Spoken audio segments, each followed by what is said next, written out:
Hi, I'm Reed Petty, and I'm on the House floor here in the House chambers.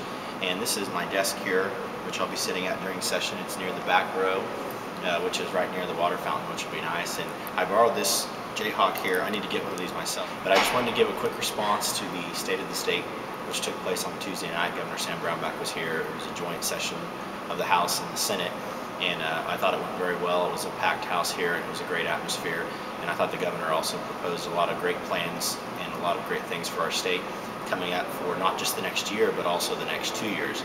As he did propose a 2-year budget that the House and the Senate will look at, and I think it includes a lot of good things. There may need to be some tweaking when it comes to it, but I think overall it looks like it's pretty good. We'll have to look at the details of it over the next few weeks and see if we can get something good passed here for the House and the Senate for the state of Kansas.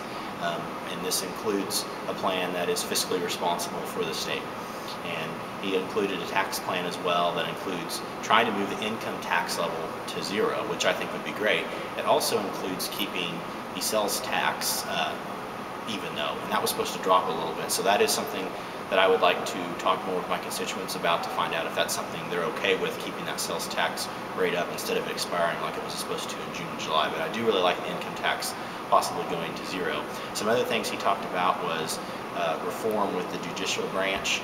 Obviously the courts made a decision, an appeals court in Shawnee County made a decision that the legislature can't decide for ourselves how we're going to how much money we can allot for students and teachers and for schools. And I don't think that should be unelected judges' decision. I think that's something that us here in the legislature should get to decide. We're elected by the people.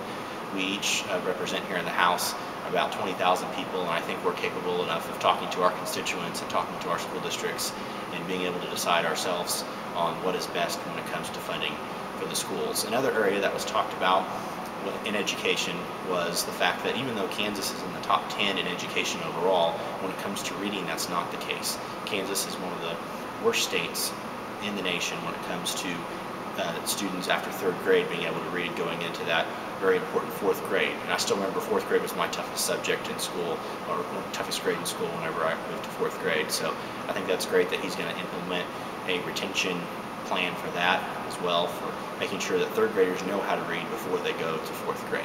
Another thing brought up was possibly merging the Kansas Turnpike and also the Kansas Department of Transportation. And if those two were merged together with the state would save at a minimum $14 million. For those of you in Southwest Kansas, you know Highway 54, Highway 83 is a high priority.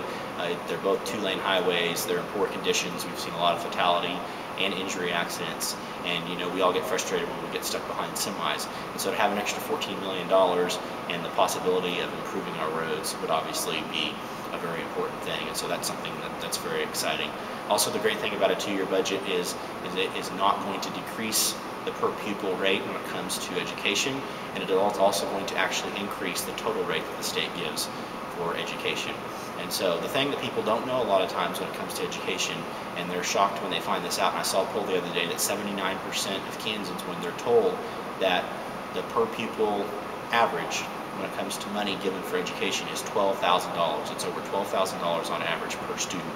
And when 80% of Kansans are told that, or 79%, then they feel that that is adequate funding. So I don't think with education that funding is our biggest downfall right now. It is properly spending our money and being fiscally responsible.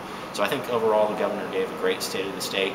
I look forward to working with his office and also members here in the House and the Senate across the way and trying to help make Kansas a pro-business and a great state for raising our children in, and also for the state moving forward to try to be one of the best in the United States. So thank you for watching this, and I encourage you to contact me at any time right here on Reed Petty for Kansas.